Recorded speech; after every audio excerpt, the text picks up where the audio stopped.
of defeating Amalek once and for all. The seed of Amalek, the devil. So Jesus takes that act. I can imagine books and books that were written against me. You know, books can be pretty heavy. Yeah?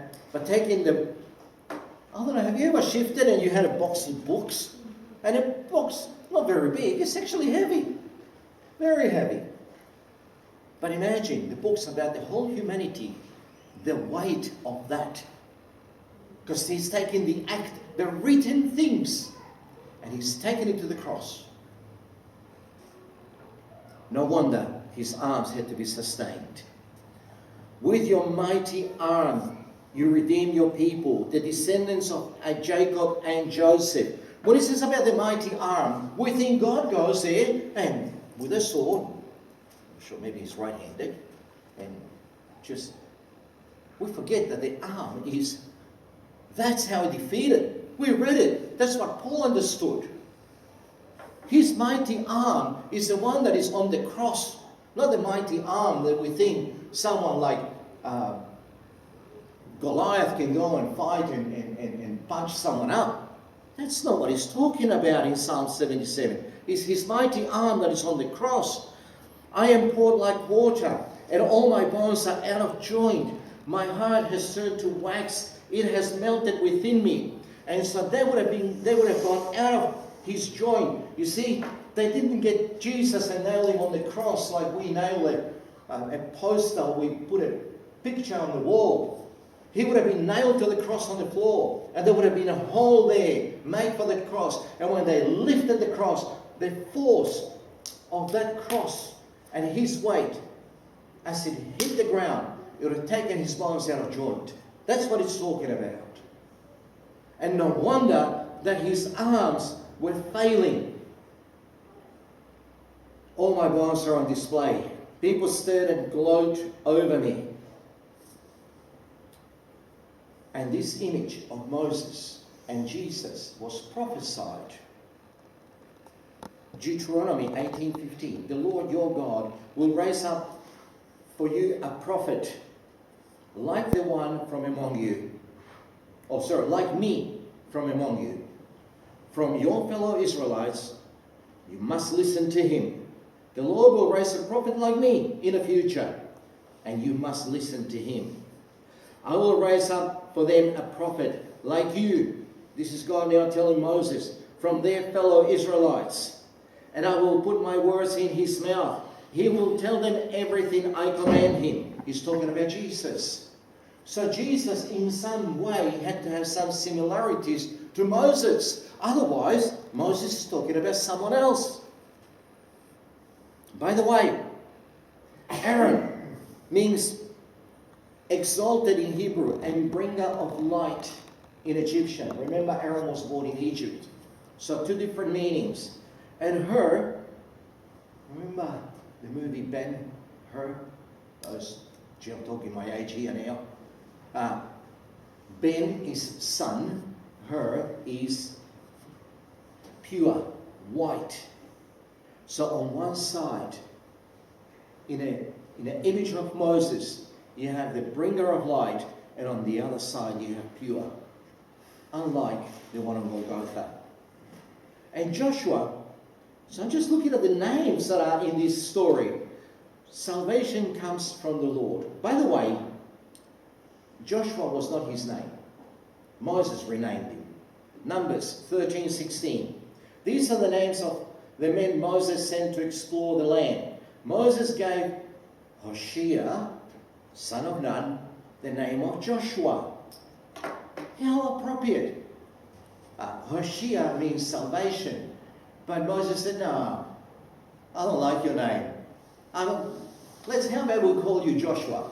Yeah, salvation of the Lord, salvation of God. I love it. And if we look at some comparisons, Jesus, when he was a baby, there was a king that wanted to kill him. Wasn't that the case with Moses?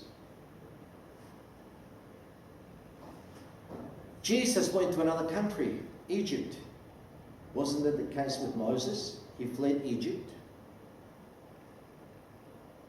Jesus returned after the king that was seeking his death died. Wasn't it the case with Moses? Jesus spent 40 days in the desert. Moses spent 40 years in the desert. Jesus was rejected by his people. So was Moses. Jesus faced the might of an empire, Rome. Moses faced the might of Egypt. Jesus wrote the laws of God on your hearts, Moses on a tablet. So it goes to show that Jesus is superior in every way. Interestingly, Jesus died outside the city and Moses died outside the promised land. The image. That's what God was talking about. I want you to write about the image of what this looked like. Well, there was a fight, a war at the bottom. There was Moses with Aaron and her overlooking. And imagine, actually I cannot imagine, if the arms of Jesus got weak and he gave up on the cross. Unthinkable. You and I wouldn't be here. He had to have his arms strong until sunset. Some 20 plus years ago, it was about Christmas. My family and I would come just about every Christmas to Queensland. We were in the car. Helen, your daughter Candice, your son Kenan. And there was a storm brewing. Those that last night looked at the storm, well, this storm that night was brewing. I had to fill up, so we stopped in Moree. And we would quickly go to the washroom, fill up and go. And as I'm about to pay, in front of me, there is a guy that is also paying his bill. He paid his bill and he sat on a truck. I watched him on a B-double and was going the same direction that we're going. I thought, great, I can be behind the B-double. Because if there is a big storm, you don't want to stop on the road. Someone's going to collect you. And if there is someone on the road in front of you, broken down, big storm, you don't want to collect them.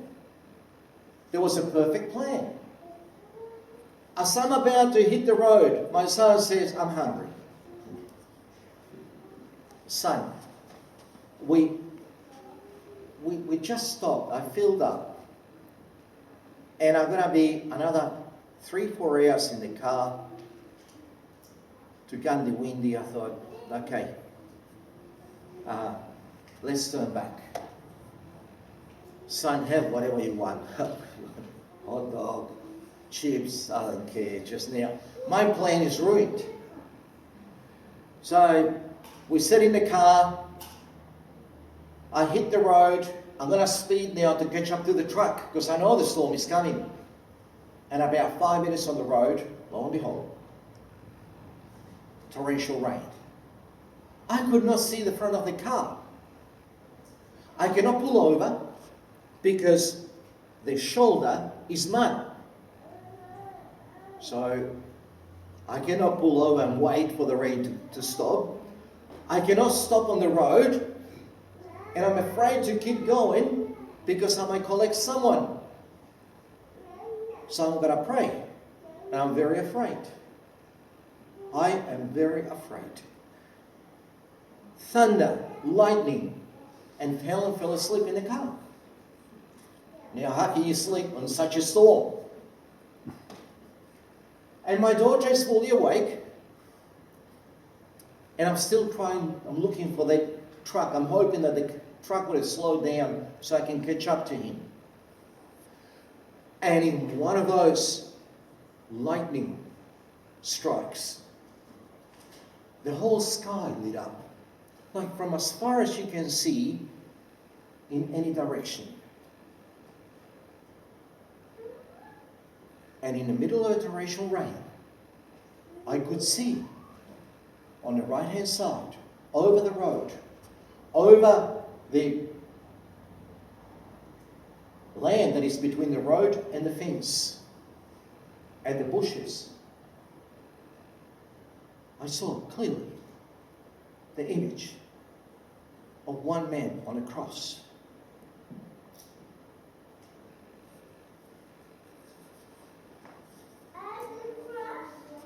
I was wondering whether my daughter seen it. She said, no, I didn't. I was afraid of the storm, now I'm even more afraid. But I prayed and we continued. And lo and behold, about 20 minutes later we caught up to the truck, and about half an hour after that the rain stopped. That image was never blotted from my mind. Brother Arnold spoke not long ago about the image, the images that we may have in our minds. Well, that image is still there today. But it made me realize that just like John the Baptist, remember that it says about John the Baptist, he said, I'm not worthy to untie the laces of your sandals. It had nothing to do with the sandals.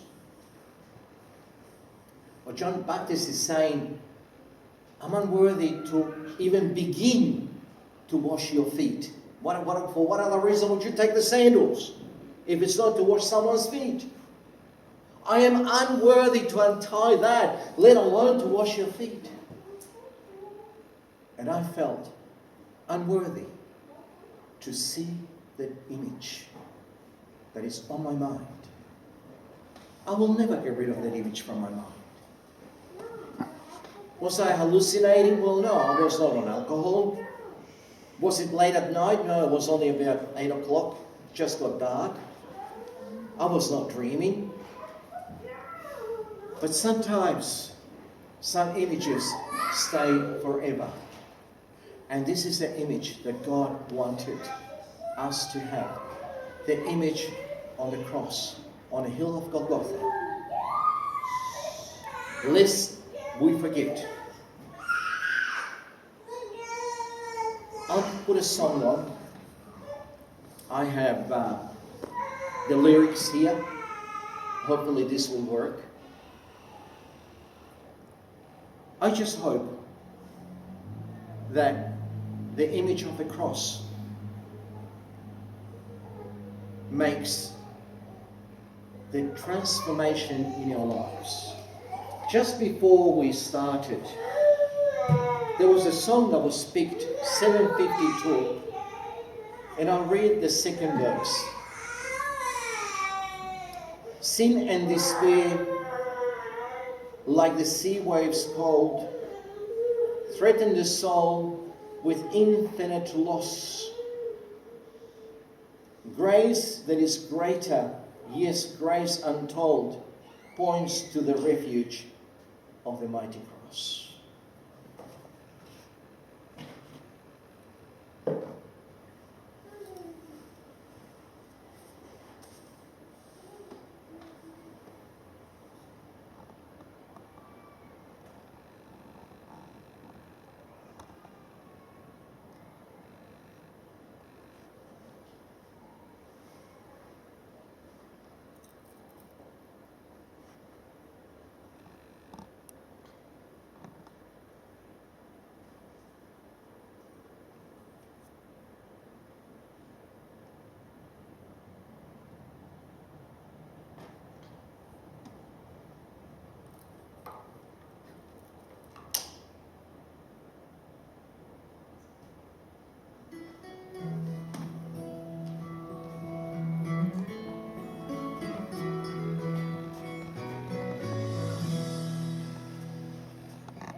push myself so hard to go the second mile,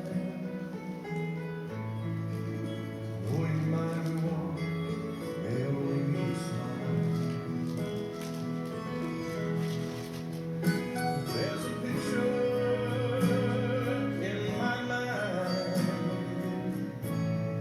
that time can't erase.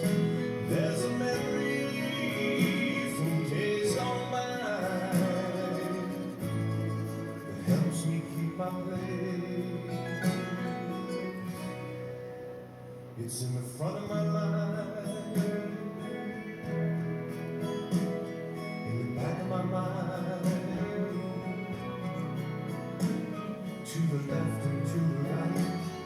There's an image of a man on the floor.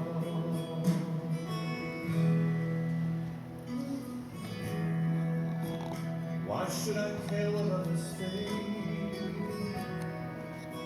What do I care what others say? When he is one my heart and I've found my way.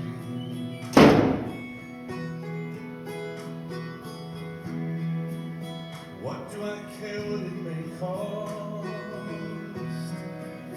Though it may cost my all, to walk the narrow path and hear his silent call. There's a picture in my mind that time can't erase. There's a memory from days gone by that helps me keep my place. It's in the front of my mind, in the back of my mind, to the left and to the right. There's an image of a man on the cross. I'm constrained by the love of Christ. I'm compelled to express his life. 'Cause in the front of my mind, in the back of my mind, to the left and to the right, there's an image of a man on a cross. In the front of my mind, and in the back of my mind, to the left and to the right, there's an image of a man on a cross. To the left and to the right, there's an image of a man on a cross.